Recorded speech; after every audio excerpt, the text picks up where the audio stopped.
Hello students of class 8. Welcome to biology class. On the last turn we completed chapter 1, that is transport of food and minerals in plants. Now we start with second chapter, that is reproduction in plants.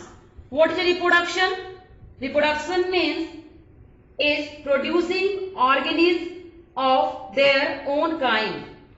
It is the most important character of all living beings. Once again, reproduction is producing organisms of their own kind.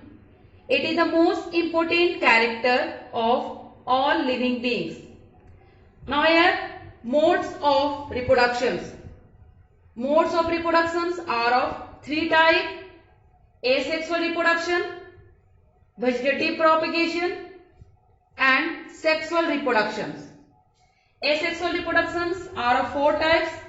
First, budding. Second, fission.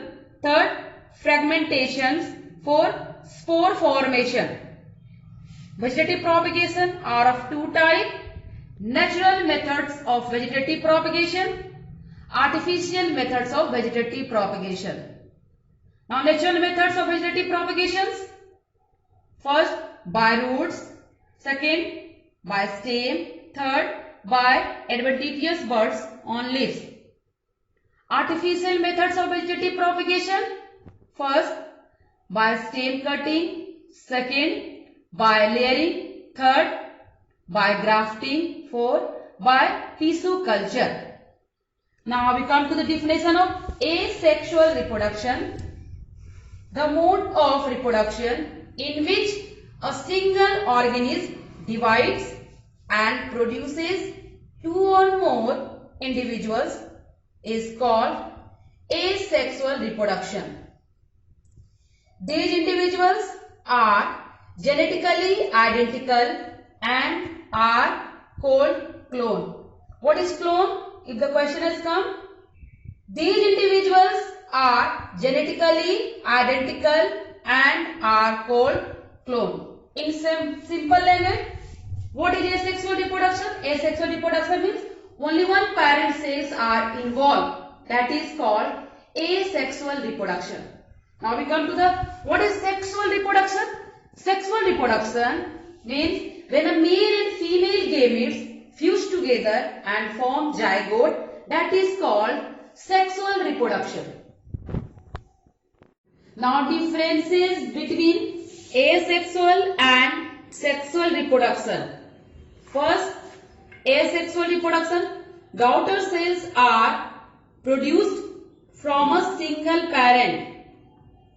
In sexual reproduction, two parents of opposite sex are needed in sexual reproduction. Second, asexual reproduction. Sexes or male and female gametes are not formed. In sexual reproduction, two types of sex cell, male and female, a sperm and ova, are formed. Third, in asexual reproduction, zygote is not formed because only one parent cells are involved. But in sexual reproduction, male and female gametes fuse to form zygote. For asexual reproduction, new individuals are identical to each other and to their parent and are called clones. But in sexual reproduction, new individuals share characters of both the parents called offspring. Offspring are not identical except twins. Now here we discuss about the types of asexual reproduction. In asexual reproduction, first, binary fission. What is binary fission? In binary fission, in this process, first, nucleus divides into two, followed by divisions of the cell forming into two identical daughter cells. This is the daughter cells and this is the parent cells. Divide and form two daughter cells. It is common in bacteria, algae and fungi.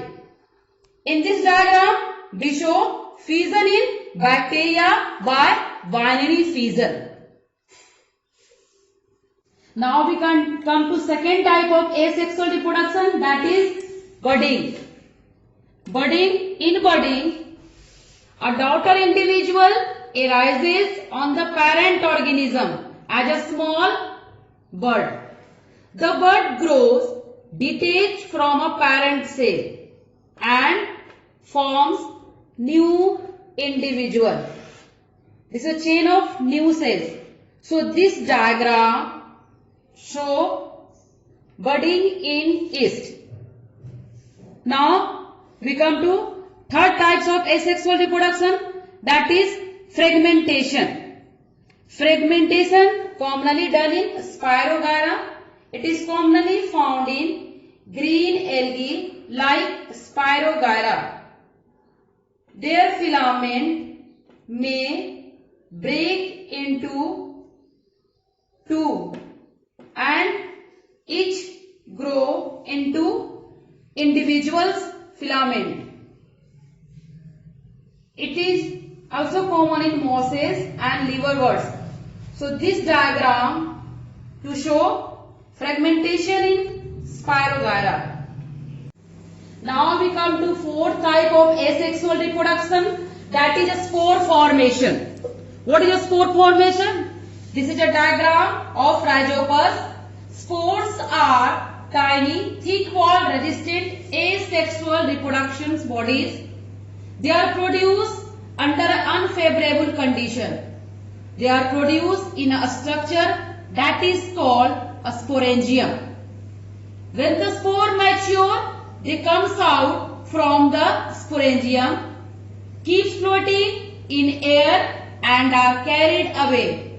On getting a suitable condition, each spore develop into new plant. So this diagram to show spore in Rhizopus born in a sporangium. Now we come to next, vegetative propagations. It is only done in plants. What is vegetative propagation? In this method, new plants are produced from the vegetative parts of plants like roots, stem, leaves and buds. Plants obtained by vegetative propagation from one plant are exact copies, that is also called clones of the parent plants. Example, banana, mint, rose and potato plants.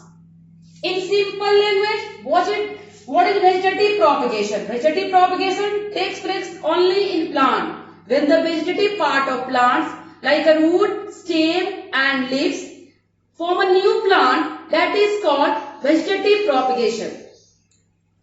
I have explained about the vegetative propagation. Here we discuss about the natural methods of vegetative propagation. In natural methods of vegetative propagation, first by modified roots. This is a diagram of sweet potato. Tuberous roots of plant become swollen due to store food and remains underground. This is a soil part. New plants grow from these roots in next season. Example of modified roots, dahlia, sweet potato and asparagus. Now we come to second method, that is a by modified stem. Modified stems done by four methods. First, tuber, bulb, rhizome and corm. The first I discuss about the tuber. This is a potato which swollen due to store food is an underground stem tuber. It has bud-like structures that is called eye. These eye are the nodes and birds in eyes are auxiliary birds. These birds gives rise to new plant. Example, potato. Next, bulb. This is a diagram of onion. It has short, disc-shaped underground stem bearing fleshy scale leaves that store food. The disc-like stem also bears terminal and auxiliary buds. These auxiliary buds grow into new green area, shoot forming new plants. Now next, rhizome. It has branched underground stem swollen due to store food. They have buds. This is a bud which forms new plant. Example, ginger and turmeric. This is the diagram to show rhizome of ginger. Now next, core. It has swollen, flattened and rounded bulb with store food. Each core grow into new plants. So this diagram to show chrome of gladiolus. Now next, in vegetative propagation of natural methods by adventitious buds on leaves. This is a diagram of Bryophyllum. The fleshy leaves of plants bear adventitious buds in the notches present along the margin. This is the margin. When such a plant fall on the soil, each bud grow into new independent plant. So this diagram show adventitious buds on leaves. Today we learned about modes of reproduction in plants.